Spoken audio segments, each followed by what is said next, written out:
Hello everyone. तो आज हम पढ़ेंगे एडमिनिस्ट्रेटिव थिंकर में चेस्टर इर्विंग बर्नार्ड के बारे में। तो चेस्टर बर्नार्ड के बारे में सबसे पहले हम इंट्रोडक्शन जानेंगे।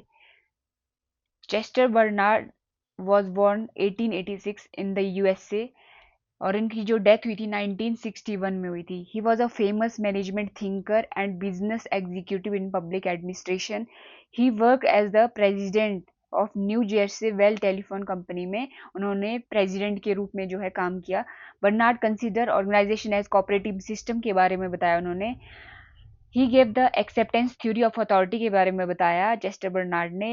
हिज फेमस बुक और उनकी बहुत फेमस बुक रही है द फंक्शन ऑफ एग्जीक्यूटिव। कब लिखी? 1938 में। वेरी वेरी इंपॉर्टेंट, एग्जाम में पूछी जाती है। The function of the executive किसने लिखी? चेस्टर बर्नार्ड ने। कब लिखी? 1938 में। The function in this book he explain the importance of communication, कि कम्युनिकेशन का महत्व, इम्पोर्टेंस क्या है। कॉपरेशन के बारे में बताया। रोल ऑफ एग्जीक्यूटिव, कि एग्जीक्यूटिव का काम क्या है, रोल क्या है उसका। और his ideas influence modern management and administrative theory. और आज के समय में भी जो है हमारा जो एडमिनिस्ट्रेशन है, मैनेजमेंट है, उसको किस तरीके से प्रभावित करता है, इन्फ्लुएंस प्रभावित करता है, मतलब जो भी चेस्टर बर्नार्ड ने अपनी थ्योरीज बताई है। तो नेक्स्ट बात करते हैं हम मेजर वर्क्स। चेस्टर बर्नार्ड ने कुछ मेजर वर्क्स लिखे हैं, बुक्स लिखी है। सबसे पहला था the function of the executive 1938, very very important. Organisation and management 1948 में लिखी है। ये दोनों जो बहुत इंपॉर्टेंट है, बहुत बार एग्जाम में पूछी गई है। फिर नेक्स्ट कॉन्सेप्ट दिया formal organisation as cooperative system. Barnard defined organisation as a system of consciously coordinated activities of two और मोर पर्सन। अब किसी भी ऑर्गेनाइजेशन में जो है दो या दो से अधिक लोग काम करते हैं, तो बर्नार्ड कह रहे हैं कि भाई व्यक्ति को सचेत रूप से समन्वित गतिविधियों की प्रणाली है। कोऑपरेटिव सिस्टम की बात की इन्होंने। अब संगठन तब बनते हैं, इन ऑर्गेनाइजेशन एग्जिस्ट व्हेन, कब? जब लोग क्या करते हैं, आपस में संचार करते हैं, communicate with each other, are willing to cooperate, सहयोग करने की इच्छा रखें, तब बनते हैं organisation. Work for a common purpose, सामान्य उद्देश्य के लिए काम करें, तब बनते हैं ऑर्गेनाइजेशन। फॉर्मल ऑर्गेनाइजेशन की बात कर रहे हैं। अब 3 एलिमेंट्स बताए, 3 एलिमेंट्स ऑफ ऑर्गेनाइजेशन किसने? चेस्टर बर्नार्ड ने। कौन कौन से?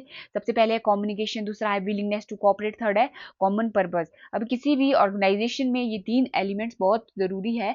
ये चेस्टर बर्नार्ड कहते हैं फॉर्मल ऑर्गेनाइजेशन में भी कम्युनिकेट होना, आप अपने विचारों का आदान प्रदान करने की बात करें। कम्युनिकेशन होना चाहिए किसी भी ऑर्गेनाइजेशन। विलिंगनेस टू कोऑपरेट, सहयोग की इच्छा रखना, विलिंगनेस होनी चाहिए आपके कि भाई आप खुद कोऑपरेट कर रहे हो। कॉमन पर्पज होना, किसी भी ऑर्गेनाइजेशन में क्या है, कॉमन पर्पज होना चाहिए। ये था formal organisation as cooperative system. फिर नेक्स्ट आता है informal organisation as natural system. Informal organisation की बात की उन्होंने। Barnard define informal organisation as personal contact, interaction and group relation among people. अब किसी भी ऑर्गेनाइजेशन में इनफॉर्मल का मतलब क्या है? फॉर्मल, सबसे पहले तो फॉर्मल और इनफॉर्मल। फॉर्मल का मतलब होता है जहाँ क्या कर रहे हो आप, रूल और रेगुलेशन को फॉलो कर रहे हो, किसी भी लॉ के अकॉर्डिंग, मतलब लॉ को फॉलो कर रहे हो, फॉर्मल वे में काम कर रहे हो। और इनफॉर्मल में क्या आता है कि विद इन द ऑर्गेनाइजेशन, वहाँ क्या है, आपका पर्सनल कॉन्टैक्ट हो सकते हैं आपके कलीग के साथ, जो भी आपके अदर कर्मचारी है। फिर आता है इंटरेक्शन होगा, ग्रुप रिलेशन बनेंगे आपके अमंग पीपल। अब कुछ फंक्शन बताए इनफॉर्मल ऑर्गेनाइजेशन के। क्या क्या फंक्शन है? विचार और भावना का संचार करना, communicate of ideas and feeling, maintain करना इंटीग्रिटी को, और प्रोटेक्शन, पर्सनल इंटेग्रिटी और जो सेल्फ रिस्पेक्ट है उसको प्रोटेक्ट करना, फंक्शन है इनफॉर्मल ऑर्गेनाइजेशन के। फिर आता नेक्स्ट कॉन्सेप्ट दिया चेस्टर बर्नार्ड ने, कंट्रीब्यूशन सेटिस्फेक्शन इक्विलिब्रियम थ्योरी। अब इक्विलिब्रियम का मतलब होता है बैलेंस। बैलेंस किसके बीच में? कंट्रीब्यूशन एंड सेटिस्फेक्शन के बीच में। अब an organisation survive when there is a balance between contribution and satisfaction of members. अब जो भी मेंबर्स हैं उनकी सेटिस्फेक्शन और जो भी वो ऑर्गेनाइजेशन के लिए कंट्रीब्यूशन कर रहे हैं, योगदान दे रहे हैं अपना, तभी जो है जब इन दोनों के बीच में क्या होगा, बैलेंस होगा, तभी ऑर्गेनाइजेशन सर्वाइव करेगी। अब किस तरीके से? सबसे पहले एम्प्लॉय गिव कंट्रीब्यूशन, काम करते हैं कोई भी, अब मान लो आप किसी फैक्ट्री में काम कर रहे हैं, तो आप कंट्रीब्यूशन कर रहे हो उस ऑर्गेनाइजेशन में, उसके गोल को अचीव करने के लिए। फिर आता है organisation provide in inducement, reward दे रहे हैं आपको, या कोई सैलरी हो सकती है, हेल्थ फैसिलिटीज हो सकती है, आपको रहने के लिए घर दे सकते हैं। तो ये क्या है, इंड्यूसमेंट है, रिवार्ड दे रहे हैं आपको ऑर्गेनाइजेशन, आप काम कर रहे हो एम्प्लॉय को। फिर आता है if inducement are greater than contribution, अगर आप क्या है, लाभ उनको अधिक हो रहा है तो वो क्या कर रहे हैं, हमेशा ऑर्गेनाइजेशन में बने रहते हैं कॉन्ट्रीब्यूशन। तो उन्होंने कहा कि भाई जो भी कंट्रीब्यूशन है, आप कहीं काम कर रहे हो तो आपका कंट्रीब्यूशन और सेटिस्फेक्शन, क्या आप सेटिस्फाई हो, क्या आपको सैलरी मतलब ठीक मिल रही है, तो आप उस जगह को नहीं छोड़ोगे ऑर्गेनाइजेशन के लिए, उसके गोल को अचीव करने के लिए, क्या आप कंटिन्यू जो काम करते रहोगे। तो उन चीजों में बैलेंस होना चाहिए दोनों में। ऐसा नहीं कि आप जो है किसी भी वर्कर से जो है ज्यादा काम करा रहे हो पर वो सेटिस्फाइड नहीं, आपको सैलरी बहुत कम दे रहे हो, तो ऑर्गेनाइजेशन को छोड़ के जाएगा ही जाएगा। पर कंट्रीब्यूशन और सेटिस्फेक्शन के बीच में जो है बैलेंस बहुत जरूरी है। फिर नेक्स्ट आता है आपका acceptance theory of authority, very very important, very very star marks लगा देती हूँ। एक्सेप्टेंस थ्योरी ऑफ अथॉरिटी बताई है चेस्टर बर्नार्ड ने। Barnard reject the traditional theory of authority. अब जो ट्रेडिशनल थ्योरी ऑफ अथॉरिटी के बारे में बताया था, जैसे मैक्स वेबर ने बताया था, एमपी फॉलेट ने बताया था, मैक्स वेबर ने अथॉरिटी के ऊपर 3 टाइप की अथॉरिटी बताई थी, ट्रेडिशनल, उसके बाद आपका कैरिज्मेटिक और लीगल रैशनल अथॉरिटी के बारे में बताया था। He give the acceptance theory of authority, और उन्होंने बर्नार्ड ने एक्सेप्टेंस थ्योरी ऑफ अथॉरिटी के बारे में बताया। According to him authority exist only when subordinate accept the order. Authority तब होती है जब क्या कर रहे हैं, सबऑर्डिनेट एक्सेप्ट कर रहे हैं ऑर्डर को। फिर आता है कुछ कंडीशन बताई उन्होंने for acceptance of authority. Subordinate will accept order, subordinate order का मानता है। सबसे पहले बताया ही अंडरस्टैंड द कम्युनिकेशन, कि वो कम्युनिकेशन को समझता है। दूसरा, order is consistent with organisation purpose, आदेश संगठन के अब जो भी ऑब्जेक्टिव है उसके अनुरूप होना चाहिए, तब ऑर्डर को मानता है। Order is a compatible with the personal interest, compatible होना चाहिए, अनुकूलन होना चाहिए व्यक्तिगत इंटरेस्ट के साथ। फिर ही इज अ मेंटली और फिजिकली एबल टू कंप्लाई, और मानसिक और शारीरिक रूप से क्या होने चाहिए, वो सक्षम होने चाहिए, एबल होने चाहिए कि ऑर्डर को मान सके। तो ये कुछ कंडीशन बताई एक्सेप्टेंस ऑफ अथॉरिटी की। फिर आता है zone of indifference. Zone of indifference का कॉन्सेप्ट बताया। Bernard introduced the concept of zone of indifference. It means the range of order which employ accept without questioning authority, कि भाई कुछ एक जोन है, उसके अंदर जो भी ऑर्डर अगर कोई एम्प्लॉय मतलब कोई भी मैनेजर दे रहा है तो वो क्या है, एक्सेप्ट कर रहे हैं विदाउट क्वेश्चनिंग। मान लो आप किसी भी ऑर्गेनाइजेशन में काम कर रहे हो, किसी भी फैक्ट्री में काम कर रहे हो, तो वहां क्या है, वहाँ एक ड्रेस कोड है। मतलब मान लो एक एग्जांपल बता रही हूँ, ड्रेस कोड है किसी भी ऑर्गेनाइजेशन के कि आपको जो है ड्रेस पहन मतलब उनकी जो ड्रेस है वो पहन के आने हो। तो आप क्या कर रहे हो, विदाउट क्वेश्चनिंग जो है क्या कर रहे हो, ड्रेस पहन के आ रहे हो। आप क्वेश्चन नहीं कर रहे हो क्यों नहीं पहनूं मैं, ये क्यों पहन रहे हैं, मतलब कुछ भी हो सकता है कि मैं अपने कपड़े क्यों नहीं पहन सकता।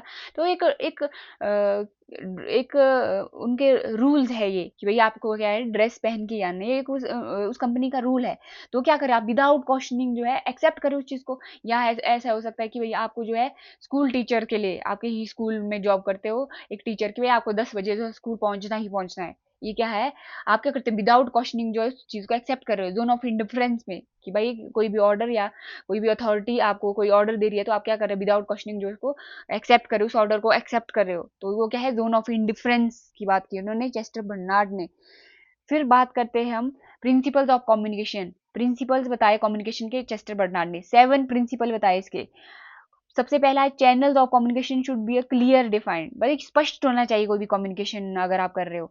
Everyone in the organisation should be know the communication channel, वही हर एक जो भी संगठन में सदस्य है उसको उसकी कम्युनिकेशन की जानकारी होनी चाहिए। फिर कम्युनिकेशन शुड बी डायरेक्ट और शॉर्ट, कम्युनिकेशन क्या होना चाहिए, सीधा डायरेक्ट होना चाहिए और शॉर्ट होना चाहिए, छोटा होना चाहिए। कॉम्पिटेंट पर्सन, जो एक कॉम्पिटेंट सक्षम व्यक्ति होता है वो क्या, चार्ज, मतलब वो चीज को कम्युनिकेशन सेंटर में चार्ज के रूप में काम करे। इंचार्ज होना मतलब उस कम्युनिकेशन सेंटर में जो है एक सक्षम व्यक्ति को हम मतलब रखें आप। फिर communication lines should not be interrupted, जो कम्युनिकेशन चाहते हैं उसमें बाधा नहीं होनी चाहिए। फिर आता है कम्युनिकेशन शुड बी ऑथेंटिकेटेड होना चाहिए, प्रमाणिक होना चाहिए। ऐसा नहीं कि आप कुछ मिस इन्फॉर्मेशन फैला रहे, ऑथेंटिकेटेड प्रमाणिक होनी चाहिए वो। Formal channel should be normally B use, ज्यादातर क्या है आप फॉर्मल चैनल को यूज करो, मतलब फॉर्मली जो है कम्युनिकेशन करो, इनफॉर्मल तरीके से चीजें नहीं होनी चाहिए। फिर आता है strategic factor in decision making के बारे में चेस्टर बर्नार्ड में बताया। Barnard contributed shifted to the theory of decision making, he distinguish between personal decision की बात करें और ऑर्गेनाइजेशन डिसीजन। पर्सनल डिसीजन क्या है, जो made by individual. Organisation decision क्या है, made by organisation. He state that a decision should be based on relevant facts और लॉजिकल रीजनिंग। और जो भी आप डिसीजन ले रहे हो वो किस पे बेस्ड होना चाहिए, फैक्ट्स और लॉजिकल रीजनिंग पे बेस्ड होने चाहिए। तो ये डिसीजन मेकिंग के ऊपर बताया उन्होंने। फिर नेक्स्ट बात करते हैं हम एग्जीक्यूटिव फंक्शन। एग्जीक्यूटिव फंक्शन की बात करते हैं तो आपको पता है कि चेस्टर बर्नार्ड ने बुक लिखी है द फंक्शन ऑफ एग्जीक्यूटिव 1938 में। अब एग्जीक्यूटिव फंक्शन में क्या बोला उन्होंने कि executive function are the duties है, ये कार्य है, नेसेसरी, बहुत जरूरी है फॉर द मेंटेनेंस, मेंटेन करने के लिए, ऑपरेट करने के लिए किसी भी ऑर्गेनाइजेशन को थ्रू कोऑर्डिनेशन। एग्जीक्यूटिव फंक्शन के बारे में कि भाई ड्यूटीज है, ये एग्जीक्यूटिव फंक्शंस है किसी भी ऑर्गेनाइजेशन को मेंटेन करने के लिए, उसको चलाने के लिए, उसको ऑपरेट करने के लिए। तो 3 फंक्शन बताए इन्होंने, 3 फंक्शन ऑफ एग्जीक्यूटिव। अब 3 फंक्शन कौन कौन से है? सबसे पहले communication channel system, communication system क्या कैसा होना चाहिए, मेंटेन, इफेक्टिव कम्युनिकेशन होना चाहिए। फिर नेक्स्ट बात करते हैं सिक्योरिंग एफर्ट्स, जो भी एम्प्लॉय एफर्ट्स लगा रहे हैं अपने, उनको मोटिवेट करें, कंट्रीब्यूशन दे रहे एफर्ट्स टू ऑर्गेनाइजेशन गोल, अगर ऑर्गेनाइजेशन गोल के लिए उनको मोटिवेट कर रहे और उनके जो भी एफर्ट्स है उनको सिक्योर करना है। उसके बाद आता है फॉर्मुलेटिंग ऑब्जेक्टिव। भाई एक एग्जीक्यूटिव का काम क्या होता है, उद्देश्य निर्धारित करना, ऑब्जेक्टिव गोल सेट करना। तो उसको डिफाइन करने का, फॉर्मुलेट करने की बात की गई कि भाई ये फंक्शन है एग्जीक्यूटिव का। फिर आता है contribution of Herbert Simon. Simon developed, भाई आगे विकास किसने किया, हर्बर्ट साइमन ने बर्नार्ड के आइडियाज को थ्रू बाउंडेड रैशनल मॉडल के और and the concept of satisficing behaviour. Herbert Simon ने बाउंडेड रैशनैलिटी मॉडल के बारे में बताया है। अब उन्होंने कहा कि भाई अगर कोई भी एग्जीक्यूटिव वो क्या है, फुल्ली रैशनल नहीं हो सकता, कोई भी डिसीजन फुल्ली नहीं ले सकता रैशनल तरीके से। उन्होंने बाउंडेड रैशनैलिटी की बात की क्योंकि उसके पास लैक ऑफ इन्फॉर्मेशन होता है, पूरी तरीके से उसके पास जानकारी नहीं होती है किसी भी डिसीजन के लिए। और पर वो जितनी भी चीजें उसके पास है तो उसके से क्या है, सेटिस्फाइसिंग, एक सेटिस्फैक्ट, ताकि वो सेटिस्फाइसिंग डिसीजन लेता है, वो एक संतुष्ट डिसीजन लेता है। ये बाउंडेड रैशनैलिटी और सेटिस्फाइंग बिहेवियर हर्बर्ट साइमन को हम जो है नेक्स्ट क्लास में कवर करेंगे। ये सिंपल याद रखना आपकी, विच चेस्टर बर्नार्ड के आइडियाज को आगे डेवलप हर्बर्ट साइमन ने किया है through the bounded rational model और सेटिस्फाइंग बिहेवियर के थ्रू। फिर नेक्स्ट ये था एग्जीक्यूटिव फंक्शन। नेक्स्ट कंक्लूजन पढ़ते हैं। Chester Bernard made a important contribution of administration, major उन्होंने इंपॉर्टेंट कंट्रीब्यूशन दिया। He viewed the organisation as the cooperative social system की बात की उन्होंने। कम्युनिकेशन होना चाहिए बहुत जरूरी, विलिंगनेस टू कॉपरेट होना चाहिए, कॉपरेट कॉमन पर्पज होना चाहिए आपको किसी भी ऑर्गेनाइजेशन में।